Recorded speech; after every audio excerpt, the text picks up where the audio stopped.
That down. Let's move on to this. According to Sarah Michelle Gellar, married to Freddie Prinze, of course, starred in Buffy the Vampire Slayer, and was one of the voices in Star Wars Rebels, that her and her husband both did voices in that. Sarah Michelle Gellar has always said she was never going to return to Buffy. Like, that was a great chapter, but that chapter was closed. Well, now she's changing her tune. And Sarah Michelle Gellar is now saying she's open to the idea at coming back to play Buffy again. The Hollywood Reporter has this headline saying Sarah Michelle Gellar changed her mind. She might be down for a Buffy the Vampire Slayer reboot. She said this during an interview on the Drew Barrymore show when asked about going back to play Buffy. And what she said makes a lot of sense. She said this: "It's funny in talking about maybe going back to play Buffy again. I always used to say no because it's in its bubble and it's so perfect," Gellar said. "But watching Sex and the City, the sequel series and Just Like That, and seeing Dexter, of course, having a revival, and realizing there are ways to do it, definitely does get your mind thinking, well, maybe." Look, I'm going to be honest with you guys, okay? Just going to be totally honest, leave myself open here. Going to be emotionally vulnerable. I wasn't much of a Buffy guy. Come on now. I actually really liked Angel. I'm one of the few The people spin-off? that the spinoff. I actually thought Angel was better than Buffy. So it is what it is, whatever. But I know most people kind of prefer Buffy, and it definitely did get started with, technically got started with the movie. Right. That was a prequel, right? The movie? No, the movie came out first. Yeah, I mean, yeah. So it came out, and it took place before the series, right? She moved. I don't know that they're all, see, here's the thing. I can't remember, to be honest with you, but I don't think it was like the movie and then the series was a continuation of the movie just with a new cast. I think they were like, I think the show was a totally new iteration. Okay. I could be wrong about that. I'm not a Buffylogian. Yeah. I may be a theologian, but I'm not a Buffylogian. Because I thought it when Buffy first started that it was she had just moved into the new school, and she had moved there because of trouble that she got into at the previous school. So but I could be wrong. Yeah, it's been a long time. I know, but listen, what you can't take away is that Buffy's place in the pop cultural zeitgeist is like permanent and forever. Sure. Everybody knows, even if you've never seen it, everybody knows Buffy the Vampire Slayer, right? Hugely popular. Now, even though I'm not a Buffy guy, returning to Buffy could actually be a really good idea. Because if you look at a lot of the, not reboots, but the relaunched fad that's going on, right? Uh-huh. Frasier's done very well. Yeah. It's never hit the heights that it was in its original days, but it's got a solid viewership. And then, of course, the Sex and the City, its viewership, again, not as the same viewership that Sex and the City had in its heyday, but it's had very strong viewership numbers. Dexter, this new prequel series, what was it called? New Blood, First Blood, Old Blood? Sin? What's that? Original Sin, that's it. First Blood is Rambo. She's a part of that series. Have you? Yeah, checked it out and yet? she's in there. Is she any good in there? I haven't seen it yet. Oh, okay. Actually, I'll be honest, I don't even know if it started yet. No. I'm interested in it though. And then they're already saying that they're already planning on doing a sequel series with Michael returning as Dexter. I don't know how they're going to do that, but they'll figure out a way. Look, the point is that there's clearly been some success here. And I'm actually going to make a weird comparison.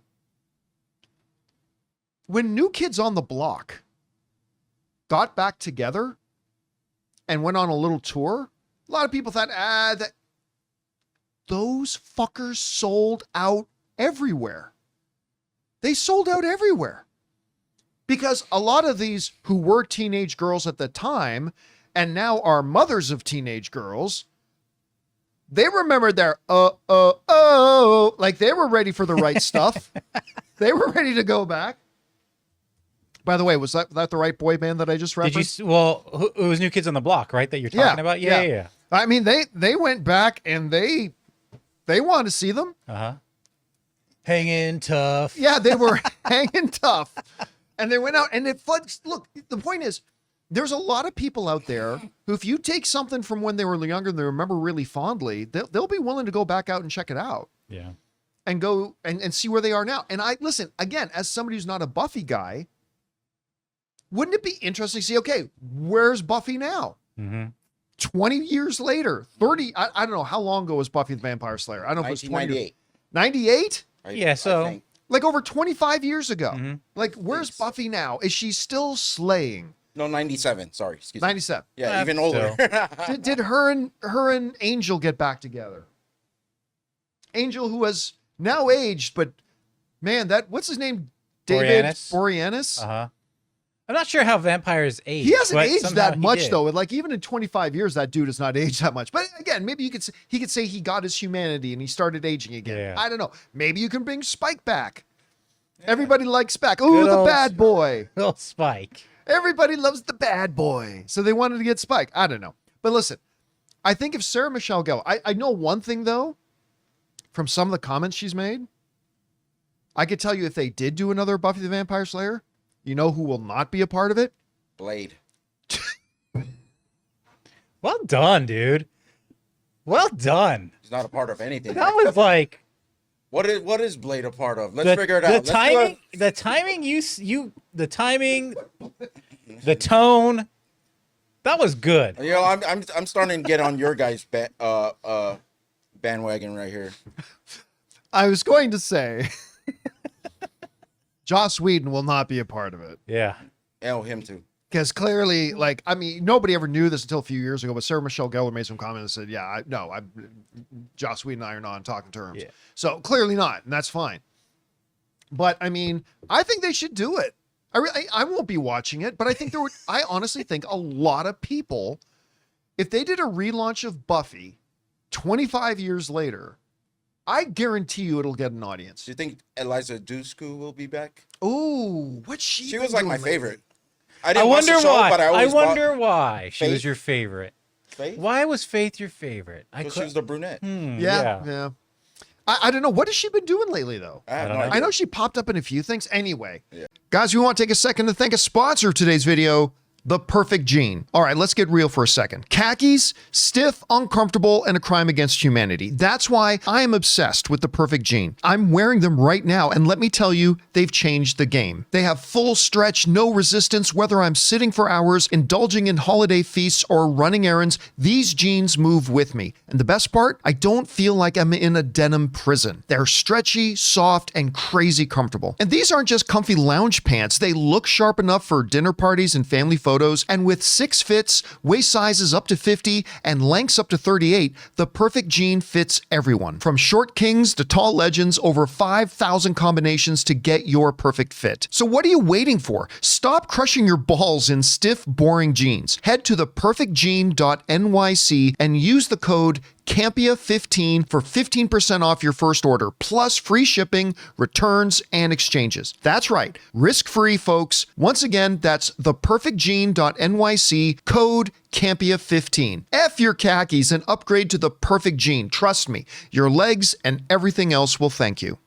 Guys, question is for you. What do you think about this? Sarah Michelle Gellar is saying that she's open to coming back as Buffy. And listen, as somebody who's not a Buffy guy, I think they should do it because I think it will get an audience. Now, if it sucks, it'll lose the audience, but I think they'll definitely have people coming out of the gate to check it out. I don't know. What do you think? Whatever your guys' thoughts are, jump down to the comment section below and let us know your thoughts. Hey guys, thanks so much for watching this video. Make sure you like the video, leave a comment, and subscribe to our channel. And don't forget, we have a daily podcast called the John Campea Show podcast, available on Apple Podcasts, Spotify, or your favorite podcasting app of choice. Go and subscribe to it today so it'll be there when you need it.